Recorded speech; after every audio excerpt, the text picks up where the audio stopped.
Hello friends, क्या हाल चाल है भाई। मस्त, सब बढ़िया में होंगे। और आज तो भाई बड़ी खुशी की बात है कि हाँ भाई हमारा थ्योरेटिकल फिजिक्स स्टार्ट होने वाला है। और थ्योरेटिकल फिजिक्स कहने का मतलब इन्जॉय इन्जॉय। ठीक है, क्यों इन्जॉय भाई? देखिए, मैं आपको पहली चीज़ तो ये बताऊँ कि देखो, अभी तक हम मैथमेटिकल फिजिक्स को डील कर रहे थे, मतलब Green's theorem, Gauss theorem, Stokes theorem, mathematical physics को डील कर रहे थे। Although it was a part of physics, वो पार्ट ऑफ फिजिक्स तो है ही, लेकिन इट वाज टोटली मैथमेटिकल, वो फुल्ली मैथमेटिकल टाइप का है। लेकिन अब हम बात करेंगे थ्योरेटिकल फिजिक्स की। थ्योरेटिकल फिजिक्स कहने का मतलब हो गया जहां पर जैसे मैं आपको देख रहा हूं, ठीक है, आप मुझे देख रहे हो, तो ये भी तो फिजिक्स ही है भाई। ये फिजिक्स नहीं है? मैं इस धरती पे खड़ा हूं, ठीक है, या मेरे चारों तरफ दीवारें दिख रही हैं, इस कलर, इस ये जो वॉल का कलर है ये मुझे ऑरेंज दिखाई दे रहा है। यार मुझे तो ऑरेंज ही दिखाई दे रहा है, फिर ठीक है ना, आप बोलो तो हो सकता है रेड हो, लेकिन मुझे तो ऑरेंज दिखाई दे रहा है, तो ऑरेंज कलर दिखाई दे रहा है। सामने बगल में ब्लू दिखाई दे रहा है, ठीक है ना, अन्य वॉल्स अलग दिखाई दे रही हैं, वो पीछे टाइल्स दिखाई दे रही हैं। तो भाई ये सब फिजिक्स ही तो है। तो आप इस तरह से समझ के चलें कि physics is everything that we are doing within our daily life. जो हम अपनी डेली लाइफ में करें वो फिजिक्स है, जो हम कर रहे हैं वो भी फिजिक्स है, जो नहीं कर रहे हैं वो भी फिजिक्स है। क्योंकि फिजिक्स कहने का मतलब हो गया भौतिकी, जिसको हिंदी में हम अगर भाषा में बोलूं तो इसको बोलते हैं भौतिकी।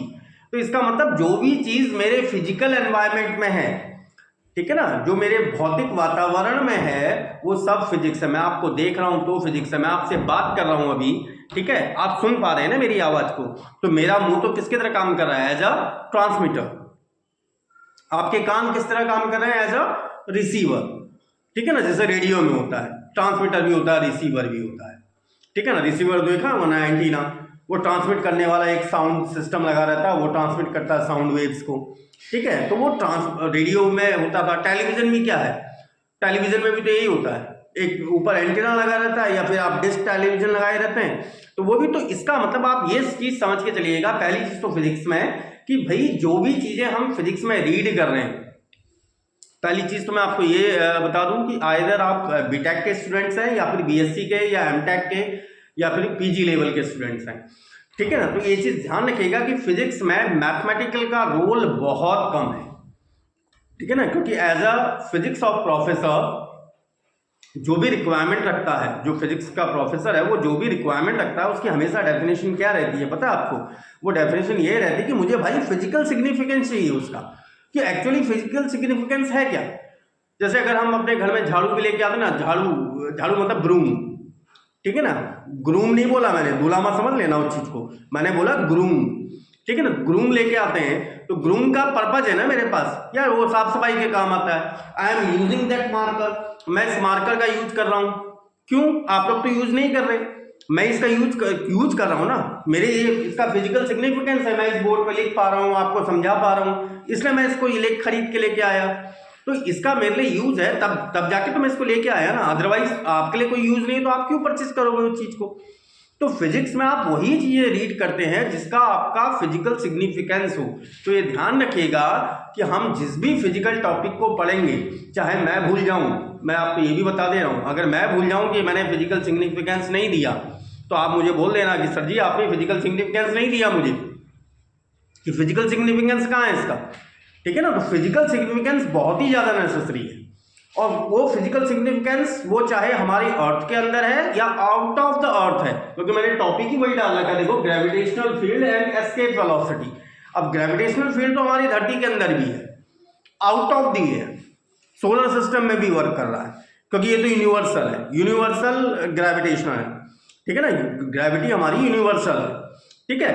तो वो चीज एक्चुअली वर्क कर रही है, क्योंकि हमारे लॉ चेंज होते हैं। अर्थ के अंदर काम करने वाले लॉ अलग हैं, जिसके आगे यूनिवर्सल लग गया ना, उसका मतलब that is working in the entire universe. और हमारा यूनिवर्स अभी तक कहां सीमित है? हमारे एक दो गैलेक्सी तक, ठीक है ना, V12 गैलेक्सी तक ही हमारा सीमित है, ठीक है ना। एंड्रोमेडा जिसको हम बोलते हैं, वो जो है वहां तक ही हम सीमित हैं, अभी उससे आगे हम जा ही नहीं पाए हैं, क्योंकि हमारा फिजिक्स अभी तक डेवलप ही नहीं हुआ। और जहां तक हम बात करते हैं एलियंस की और ये सब चीजों की, तो वो भी यार एग्जिस्ट कर सकती हैं, ऐसा नहीं है। आज हम लिविंग हैं, हम लोग ऐसे रह रहे हैं, या फिर आप और मैं बात कर पा रहे हैं, या पहले आज से हम 50 दशक पहले की बात करूं तो 50 दशक पहले ऐसा थोड़ा हुआ करता था कि आप और मैं कंटिन्यूसली बात कर लें, ठीक है ना, इस तरह से बात कर लें, या इस वीडियो कॉन्फ्रेंसिंग के थ्रू बात कर लें, या इस चैनल के थ्रू बात कर लें। ऐसा तो नहीं हुआ करता था। उस समय तो चिट्ठी लिखते थे ना, एक लेटर लिखते थे कि पापा आप कैसे हो, मैं यहाँ खुशी राजी संपन्न हूँ और मैं आशा करता हूँ कि आप भी खुश रहोगे, हम ऐसा लिखा करते थे। लेकिन आज क्या है, आज टेक्नोलॉजी चेंज है, तो आने वाले 50 ईयर्स या 100 ईयर्स में हम कहाँ पहुँचेंगे, that will laws can be changed. क्योंकि हम आज से पहले, मैंने ये बात शायद आई थिंक सो, इससे पहले जब हमने थ्योरेटिकल मैथमेटिकल फिजिक्स को रीड किया था तब भी मैंने इस बात को बोला था कि हाँ भाई, हम जिस फिजिक्स को आज पढ़ रहे हैं वो क्वांटम थ्योरी पर बेस्ड है। क्वांटम पार्टिकल्स मतलब हम उन पार्टिकल्स के साथ डील कर रहे हैं that are the micro particles which has the atomic dimensions. उन पार्टिकल्स की बात करें जिनकी डायमेंशंस एटॉमिक है। एटॉमिक कहने का मतलब जिनको हम बात करें एंगस्ट्रॉम्स, 10⁻⁻10 मीटर, जो which are not visible by our naked eyes. हमारी नंगी आंखों से हम देख ही नहीं सकते उनको।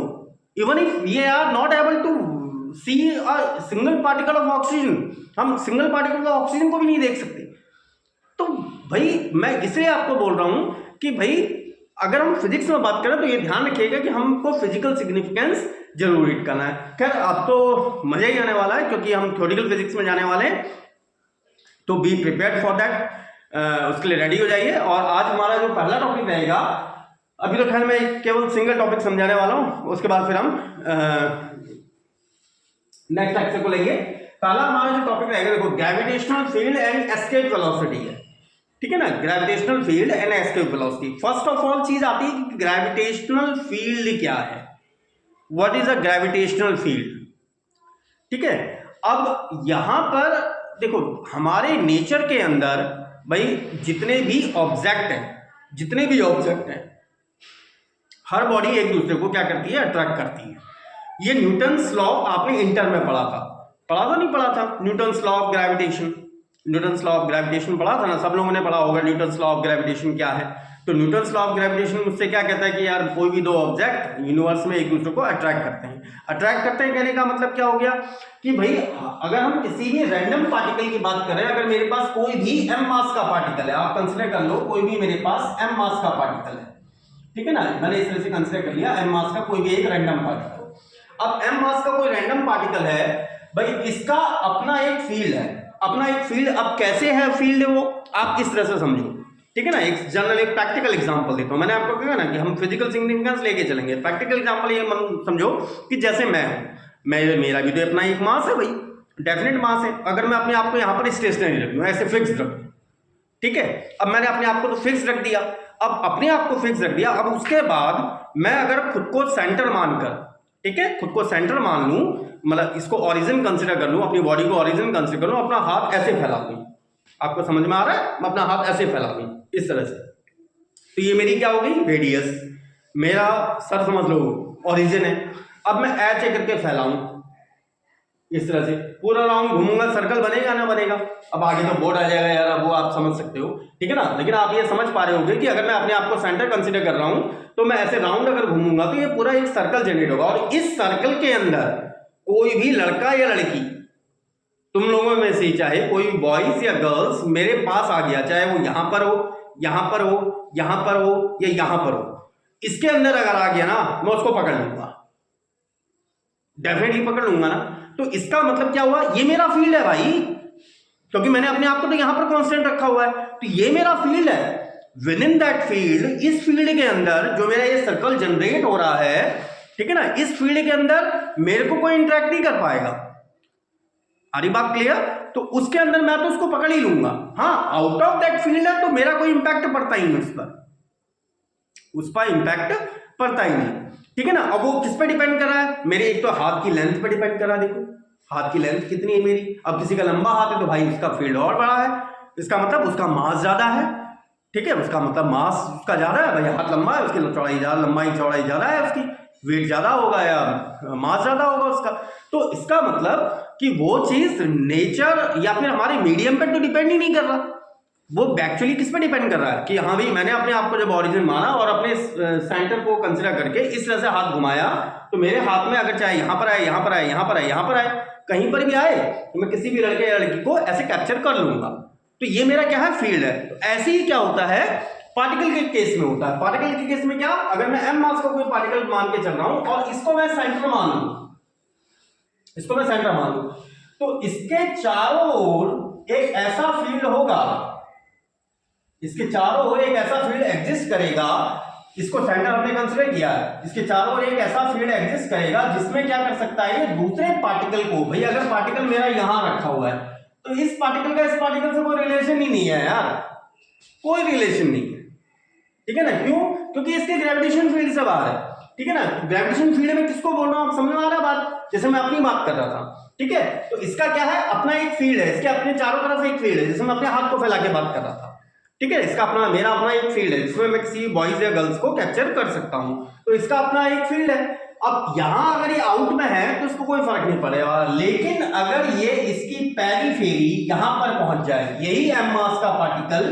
यहां पर पहुंच जाए या फिर इसके अंदर आ जाए, जहां पर मैं ये मान के चल रहा हूं कि m is greater than m, मतलब capital M is greater than small m, तो डेफिनेट है क्या करेगा ये पार्टिकल, ये वाला जो कैपिटल M वाला पार्टिकल है, ये इसको खींच लेगा अपनी तरफ, जैसे मैं खींच सकता था, भाई मेरी इस रेंज में आ गया तो मैं खींच सकता था। इसका मतलब किसी भी पार्टिकल के चारों ओर का वो फील्ड, किसी भी पार्टिकल के चारों ओर का वो फील्ड जिसमें कोई दूसरा पार्टिकल लाए जाने पर वो अपने ऊपर किस बात का एक्सपीरियंस करे, अट्रैक्शन का एक्सपीरियंस करे, क्योंकि यहां पर रिपल्सन होता ही नहीं, क्योंकि पार्टिकल जब हम बात करें या बॉडी मैसिव बॉडीज की बात करें, दे आर नेगेटिवली या पॉजिटिवली चार्ज, जैसे मैं नेगेटिवली या पॉजिटिव चार्ज थोड़ा हो यार, ठीक है ना। अभी हम बहुत ज्यादा मैसिव बॉडीज की बात करें, मैक्रो बॉडीज की बात कर रहे हैं, लाइटर बॉडीज की बात नहीं कर रहे, मैं इलेक्ट्रॉन प्रोटॉन की बात नहीं कर रहा, क्योंकि ये पार्टिकल तो है ही, ये भी पार्टिकल है, क्योंकि कई बार बच्चे इसमें भी कंफ्यूज हो जाते हैं कि यार सर ने तो ऐसा बोला था यार पार्टिकल, तो यार पार्टिकल तो ये भी है, मास इसके अंदर भी है, लेकिन ये मैं अभी आपको लेटर हम इसको एक्सप्लेन करेंगे कि यहाँ पर दो तरह के फोर्स काम करते हैं, एक इलेक्ट्रोस्टैटिक, एक ग्रेविटेशनल, और वहां पर मैं कंपैरिजन करके भी दिखा दूंगा आपको कि हाँ भाई ग्रेविटेशनल फोर्स कितना कमजोर है उसके सामने, बहुत कमजोर है, इसलिए इलेक्ट्रोस्टैटिक फोर्स ज्यादा हम कंसिडर करके चलते हैं, क्योंकि ग्रेविटेशनल वहां पर ज्यादा काम नहीं करता, ठीक है ना, वो चीज आप अभी समझेंगे। तो इसका मतलब यहाँ पर क्या आया कि किसी भी पार्टिकल के चारों ओर का वो क्षेत्र जिसमें किसी दूसरे पार्टिकल को लाए जाने पर वो पार्टिकल किसका एक्सपीरियंस करे, अट्रैक्शन का एक्सपीरियंस करे, तो वो मेरे लिए क्या बन जाएगा, उस रेफरेंस पार्टिकल का gravitational field, who is creating that field, उस पार्टिकल का वो बन जाएगा ग्रेविटेशनल फील्ड। तो gravitational field first of all पहला टॉपिक ये डालिए, ग्रेविटेशनल फील्ड, ग्रेविटेशनल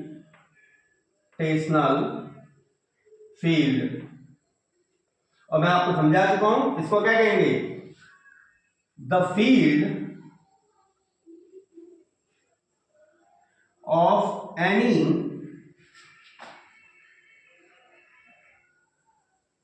पार्टिकल, किसी भी पार्टिकल का वो field, the field of any particle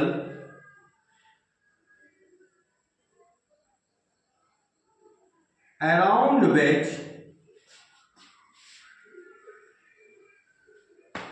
the field of any particle around which any another particle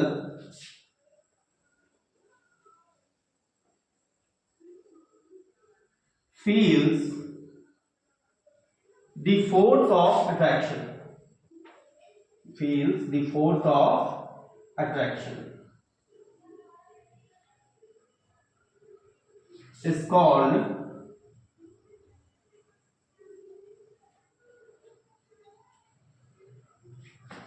gravitational field of that reference particle.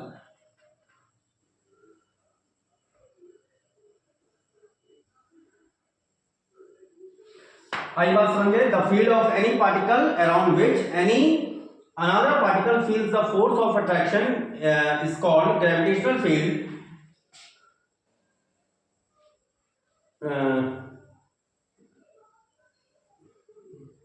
क्या लिखा मैंने, the field of any particle around which any other particle feels the force of attraction is called gravitational field of the reference particle, ठीक है ना। तो यहां पर ये रेफरेंस पार्टिकल कौन है, रेफरेंस पार्टिकल कौन हो गया, तो बी क्या बन गई मेरे ग्रेविटेशनल फील्ड की डेफिनेशन बन गई। तो एक बार ये जब आप ग्रेविटेशनल फील्ड की डेफिनेशन लिखेंगे तो उसके सामने ये इस तरह का फिगर बना दीजिएगा और इसको लिख दीजिएगा यहां पर किनारे पे gravitational field of particle M, gravitational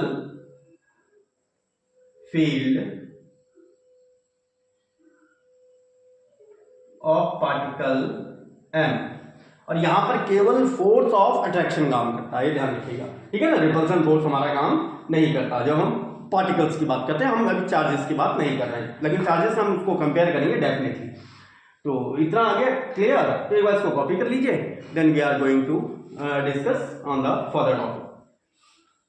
चलिए अब बढ़ते अपने अगले उसमें, that is Newton's law of gravitation, जो मैं आपको स्टार्टिंग में बोल चुका था कि भाई आपने ये लोग तो ये चीज़ें तो इंटरमीडिएट में पढ़ी हैं, लेकिन ये है थोड़ा सा हम एक्सटेंसिव वे में पढ़ेंगे, क्योंकि मैं अभी आपसे थोड़ा सा इलेक्ट्रोस्टैटिक फोर्स की बात भी कर रहा था और प्लस ग्रेविटेशन फोर्स की बात भी कर रहा था, क्योंकि पार्टिकल्स तो वो सब भी हैं।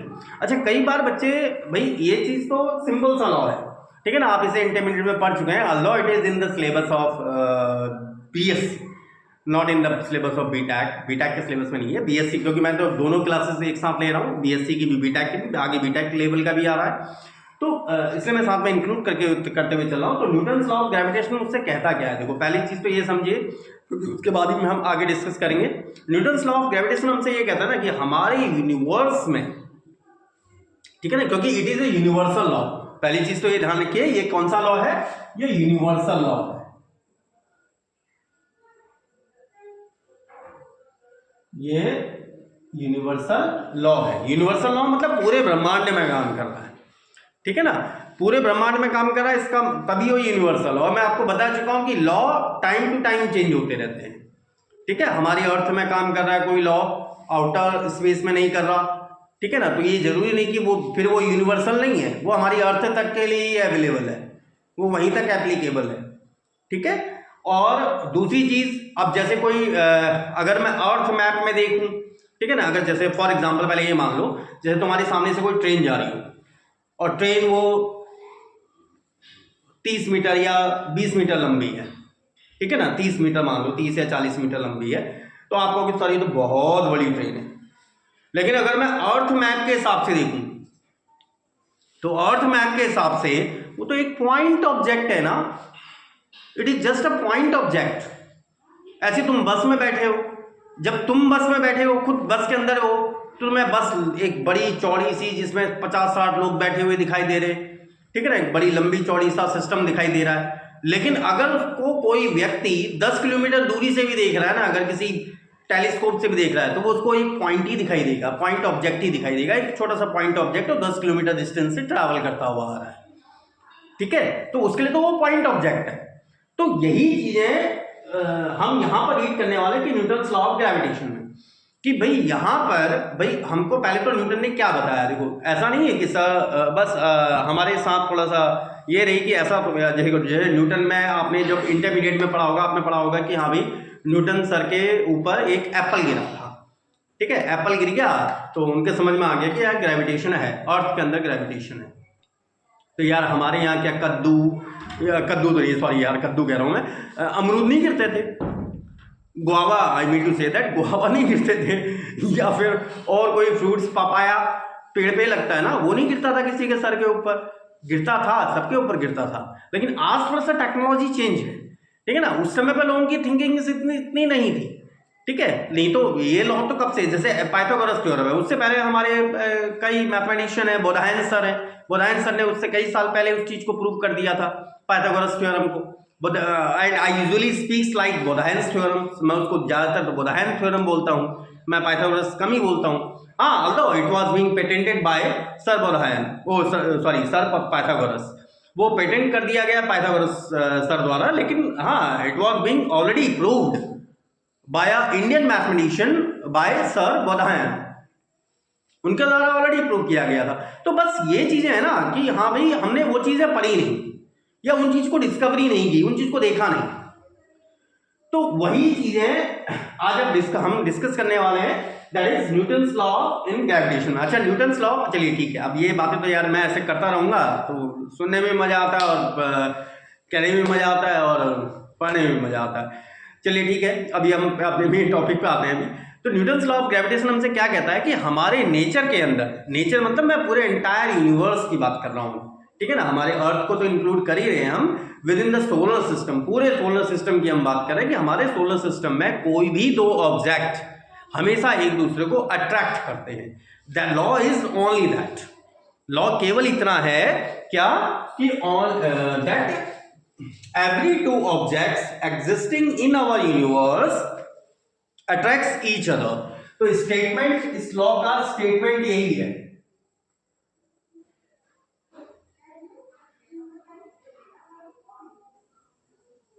every two objects existing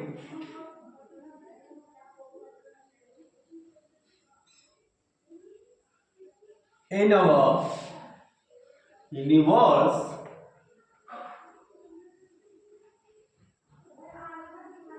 always attract each other। मतलब हमारे नेचर में कोई भी दो ऑब्जेक्ट जो एग्जिस्ट करते हैं वो हमेशा एक दूसरे को क्या करते हैं, अट्रैक्ट करते हैं। अब इसकी मैथमेटिकल फॉर्म की बात आती है कि भाई इसका मैथमेटिकल फॉर्म क्या है, ठीक है ना। तो मैथमेटिकल फॉर्म किस तरह से दिया गया, अल्लाह आप यहाँ इंटरमीडिएट में बहुत अच्छे से पढ़ के आ चुके हैं, मैं जानता हूँ, क्योंकि आप यार बीटेक के स्टूडेंट हैं या बीएससी के स्टूडेंट हैं, तो न्यूटन्स लॉ ऑफ ग्रेविटेशन तो आई थिंक सो 11th में स्टार्ट हो जाता है, ठीक है। तो ये आप काफी अच्छे से पढ़ के आ चुके हैं। And mathematically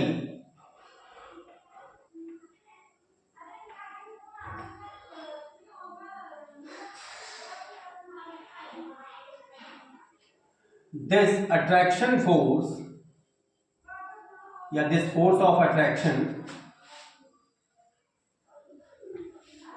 is,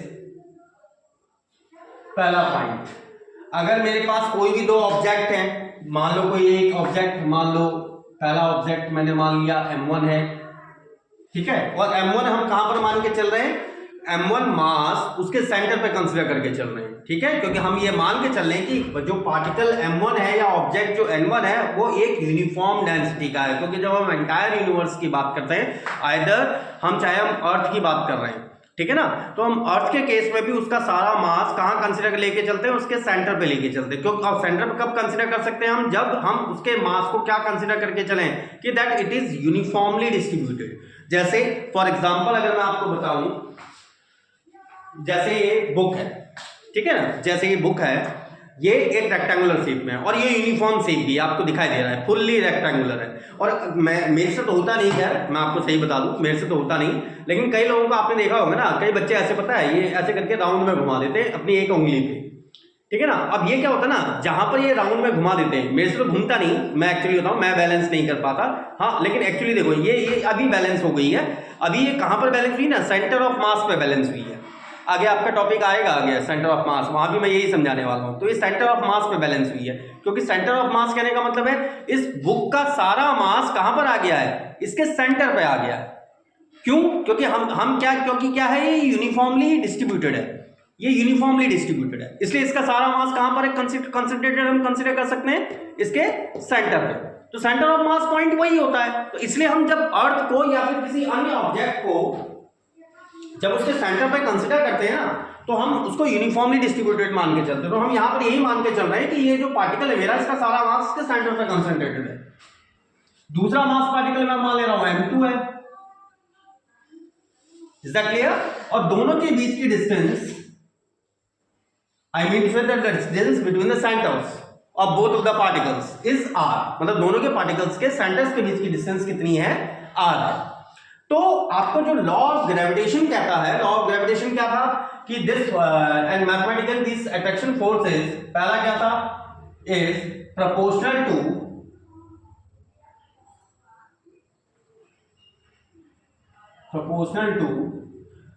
the product of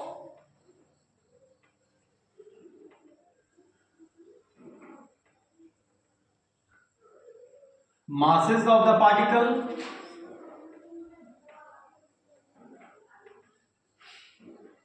that is F किसके प्रोपोर्शनल है? m1 इंटू m2, दोनों पार्टिकल्स के मासेस के प्रोडक्ट के प्रोपोर्शनल है, जिनका मास हम कहां कंसीडर लेके चल रहे हैं? उनके सेंटर पर, ठीक है। और सेकेंड वन थिंग इज, इसको लिखा ही हुआ है, inversely proportional to,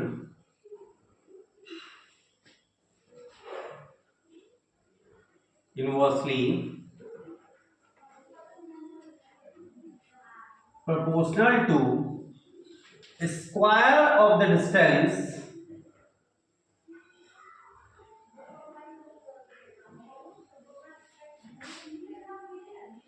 between the particles, that is F is proportional to 1 upon r square। मतलब जो फोर्स ऑफ अट्रैक्शन है वो फोर्स ऑफ अट्रैक्शन क्या है? इन दोनों पार्टिकल्स के बीच की डिस्टेंस के स्क्वायर के इनवर्सली प्रोपोर्शनल। अब अगर मैं इन दोनों को इंक्लूड कर दूं या इन दोनों को मिक्सअप कर दूं तो मिक्सअप करने के बाद मेरे पास क्या बनेगा? That will become F is proportional to m1 m2 upon r square, या फिर इसी को आप क्या लिख सकते हैं? F equals to k m1 m2 upon r square, इतना न्यूटन। यही लॉ ऑफ ग्रेविटेशन है, जहां k एक प्रोपोर्शनलिटी कांस्टेंट है। अब k एक प्रोपोर्शनलिटी कांस्टेंट तो है, लेकिन मैंने आपको स्टार्टिंग में क्या बताया कि ये क्या है? यूनिवर्सल लॉ है। यूनिवर्सल लॉ मतलब ये स्टेट पर या मीडियम पर या फिर बॉडी के नेचर पर या बॉडी किस मटेरियल की बनी है उस सिस्टम पर, इस पर डिपेंड ही नहीं करता।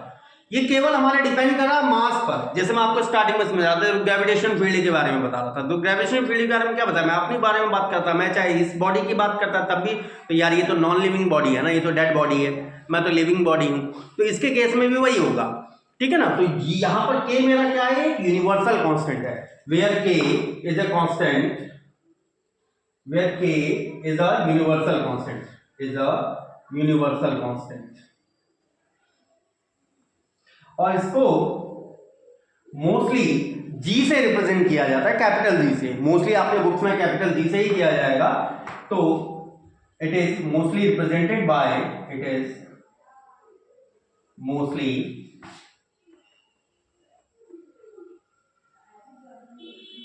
Represented by capital G।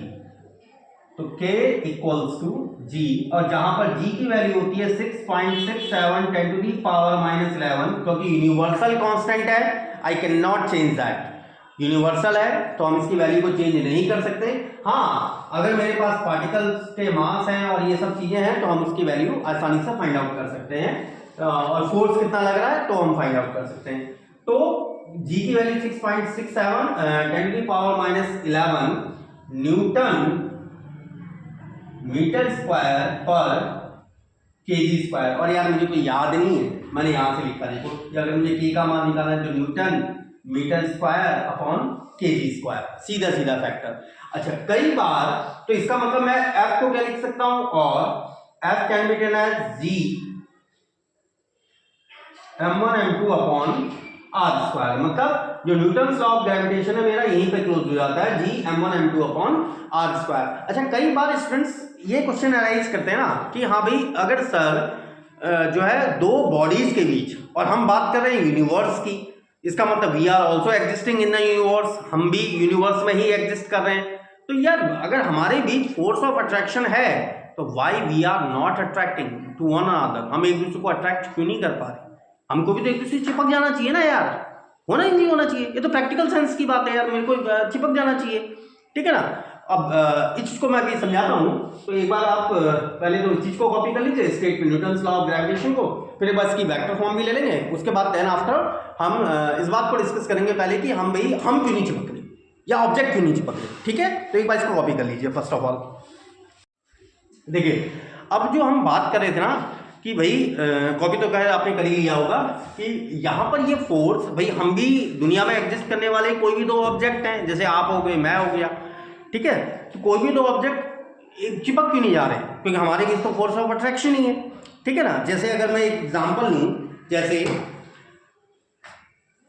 ये देखो, ये एक दिख रहा है एक छोटा सा नन्ना सा मुन्ना सा बालक। तो ये नन्ना सा मुन्ना सा जो बालक है, इस बालक को मेरे से तो चिपक जाना चाहिए ऐसे करके। भाई अगर हमारे बीच फोर्स ऑफ अट्रैक्शन है तो हमको ऐसे चिपक जाना चाहिए, या फिर किसी भी दो ऑब्जेक्ट को चिपक जाना चाहिए, लेकिन ऐसा एक्चुअली हो नहीं रहा। ठीक है ना, ऐसा एक्चुअली नहीं हो रहा। क्यों नहीं हो रहा? इसका रीजन है भाई, अगर मैं इस बालक का वेट अगर मान भी लूं, भाई अभी तो हमने देखो डिस्टेंस क्या कंसिडर करी है, मुश्किल से इसके और मेरे बीच कितने की डिस्टेंस रही होगी, मैक्सिमम अप टू 20 इंचेस। मैं मान भी लूं कि 1 मीटर डिस्टेंस रख दिया मैंने, इसको 1 मीटर की डिस्टेंस पे अवे रख दिया। ठीक है, इसका वेट कितना होगा? 40 kg। ये तो कोई हंस भी रहा है, ठीक है ना। तो इसका वेट कितना होगा? 40 kg।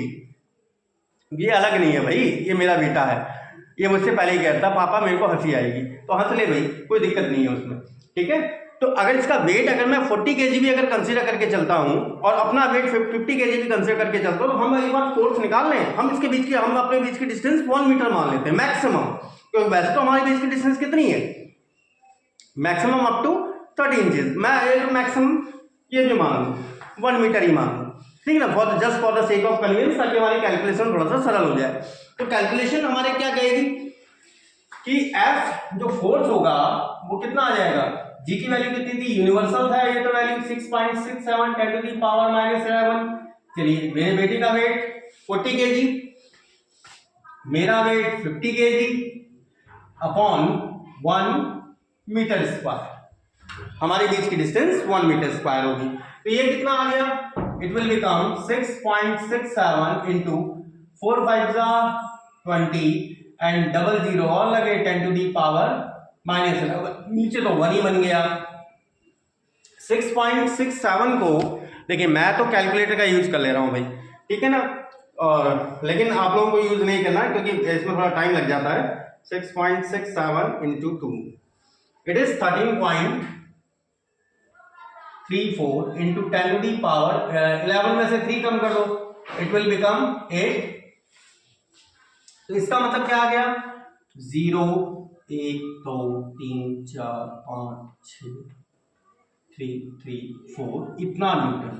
अब इतना फोर्स दो ऑब्जेक्ट के बीच, जब मैं अपने और अपने सन के बीच की बात कर रहा था, तो हमारे बीच इतना फोर्स काम कर रहा है यार। How can we feel with one another? हम एक दूसरे के साथ फील ही नहीं कर पाएंगे इस फोर्स को। हम कैसे फील कर पाएंगे? 0.00000 यार, इतने तो जीरो लगे। It is nearly approximately 0 Newton. ये तो 0 न्यूटन का फोर्स हो गया जो हम फील ही नहीं कर सकते। लेकिन अगर मैं यही बात करूं हमारे सोलर सिस्टम में, यही बात करें अगर आप अपने सोलर सिस्टम की, तो सोलर सिस्टम में हमारा तो फिर चेंज आ जाएगा ना, क्योंकि सोलर सिस्टम में तो मास पार्टिकल्स अलग ही हैं। मतलब हम बात कर रहे हैं मून्स की, सन की, या फिर अपने जुपिटर की, ठीक है। तो अगर मैं सोलर सिस्टम की बात करूं, जैसे हमारे, अगर मैं चलो हमारा खुद की अर्थ की बात करें, खुद की हमारी अर्थ का वेट 10 की पावर 24 के अप्रोक्सीमेटली 6 इंटू 10 की पावर 4 के अप्रोक्सीमेटली है। और अगर मैं जुपिटर की बात करूं, यहाँ जुपिटर का वेट 10 की पावर 27 के अप्रोक्सीमेटली है। तो 10 की पावर 24 और 10 की पावर 27, अगर इनके बीच की डिस्टेंस में 10 की पावर 6 मीटर या फिर किलोमीटर भी कंसिडर कर लूं, यार किलोमीटर भी कंसिडर कर लूं, तो भी कोई फर्क नहीं पड़ता, ठीक है। क्यों? क्योंकि क्यों फर्क नहीं पड़ता? क्योंकि F इक्वल्स टू, अब क्या आ जाएगा मेरे पास 6.67 को तो नेग्लिजिबल कंसिडर कर लो। हम मेन अप्रोक्सीमेटेड वैल्यू ले लें, 10 की पावर -11, 10 की पावर 24, 10 की पावर 27, और इसका अगर डबल या ट्रिपल भी कर दूं, ठीक है ना, डबल या ट्रिपल भी अगर मैं कर देता हूं, चलिए डबल कर लेते हैं, किलोमीटर 10 की पावर 3 से और मल्टीप्लाई कर लेते हैं, तो 9 का पावर हो जाएगा 18। तो ये वैल्यू क्या आ जाएगी? 10 की पावर -11 प्लस 24 प्लस 27 माइनस 18। तो ये वैल्यू क्या आ गई? 10 की पावर 18 और ये 11, 8 और 1 9, माइनस का 29 plus 24 plus 27, and it will become 10 की पावर 22। मतलब 10 के पीछे आप कितने जीरो लगाओ? 22 जीरो लगाओ भाई, सॉरी 10 के पीछे करो, 1 के पीछे 22 बार जीरो लगाओ, ऐसे करके कितने टाइम्स? 22 टाइम्स, कितने जीरो लगाओ। अब इसको मैं कैसे नेग्लेक्ट कर दूं? हम इसको तो नेग्लेक्ट नहीं कर सकते ना, इस फोर्स को तो हम नेग्लेक्ट कर सकते हैं। I can neglect that kind of force, ठीक है ना, क्योंकि ये तो 0 न्यूटन के अप्रोक्सीमेटली है। लेकिन इस फोर्स को हम नेग्लेक्ट नहीं कर सकते, क्योंकि it is working, actually it is working in the universe, और यूनिवर्स में इसलिए पता है आपको, जितने भी हमारे सोलर सिस्टम है, तो बेसिकली हम सोलर सिस्टम के बारे में ज़्यादा जानते हैं as compare to other galaxy. तो सोलर सिस्टम में जितने भी प्लैनेट्स हैं ना, आपने ज़्यादातर यही पढ़ा कि यार सन के अराउंड रिवॉल्वेशन कर रहे हैं, लेकिन एक्चुअल सन के अराउंड सन भी का भी रिवॉल्वेशन कुछ अलग ही हो रहा है, ठीक है ना। अब वो थोड़ा सा फर्दर स्टडी करेंगे, अभी हम आगे बढ़ेंगे तो आपको समझ में आएगा, जब हम 3 डायमेंशनल स्पेस में चलेंगे तो आपके वो चीज़ समझ में आएगी। चलिए, लेकिन अभी हम उसकी बात कर रहे हैं कि हम ग्रेविटेशन फोर्स की जब को लेकर हम कंसिडर कर रहे हैं, तो हम वहां पर वो चीज़ नेग्लेक्ट नहीं कर सकते, ठीक है। तो actually this kind of force is working in the entire universe, वो एंटायर यूनिवर्स में काम कर रहा है। चलिए, आज के लिए इतना लेक्चर सफिशिएंट है, और I think so and I hope so आपके बहुत अच्छे से समझ में आया होगा। और अगर यार समझ में आया है तो लाइक करिए, शेयर करिए, सब्सक्राइब करिए, मस्ट एंजॉय करिए। और वैसे भी थ्योरेटिकल फिजिक्स स्टार्ट हो गई है, then we have to must enjoy lot. और फिजिकल सिग्निफिकेंस जरूरी है, मैंने आपको पहले बता चुका हूँ। और जैसे मैं आपको बोल भी रहा था कि यार भाई नेचर में एग्जिस्ट करने वाले कोई भी 2 पार्टिकल अट्रैक्ट करते हैं। अब जैसे मैं अभी अपने बेटे को लेके आया था जब, ठीक है ना, तो वहां पर हमारे बीच नेग्लिजिबल फोर्स था। और जब मैंने क्या कहा था कि भाई फोर्स ऑफ अट्रैक्शन किस पे डिपेंड करता है, Newton's law of force of attraction किस पे डिपेंड करता है, एक तो मास पे डिपेंड करता है, मास के डायरेक्टली प्रोपोर्शनल है, मास ज्यादा होगा मतलब फोर्स ऑफ अट्रैक्शन भी ज्यादा होगा। सेकेंड वन थिंग, उसके डिस्टेंस के स्क्वायर के इनवर्सली प्रोपोर्शनल है, डिस्टेंस मतलब जो डिस्टेंस बढ़ेगी तो इनवर्सली प्रोपोर्शनल जाएगा। और ये चीज प्रैक्टिकल सेंस में भी है यार। अब थोड़ा सा इस चीज को लेके चलो कि जैसे मैं एक बॉय हूँ यही समझ के चलना, ठीक है। तो अगर मेरे सामने मेरे घर के अंदर कोई सुकन्या आ जाए, सुंदर सी सुकन्या, मेरी घरवाली को छोड़, ठीक है, तो डेफिनेटली है कि I will be attracted towards her, मैं अट्रैक्ट होऊंगा, because she is just in front of me, she is near about my region, वो मेरे रीजन के आसपास है, क्योंकि वो जिसको मैं आंखों से देख सकता हूँ, मैं जिसको देख पा रहा हूँ आंखों से, तो वो मेरी रीजन के आसपास है। लेकिन अगर कोई बंदा इंग्लैंड में बैठा हुआ है, इंग्लैंड में बैठी हुई लड़की है, ठीक है ना, लड़का नहीं है यार, लड़की, हाँ तो लड़की है, तो मेरे को क्या मतलब यार उससे, मेरे को कोई, मेरा ना ग्रेविटेशन फील्ड वहां तक जा रहा है, ना ही मेरी आईज उसको देख सकती हैं, तो वो वर्क कर ही नहीं सकता।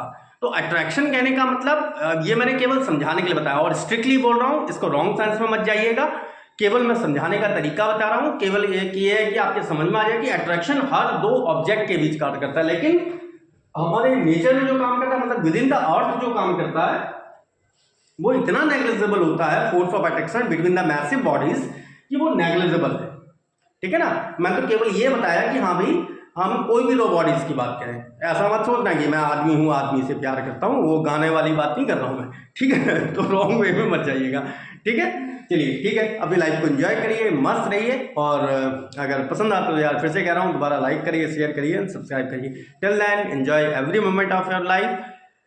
Good day dear boys and girls.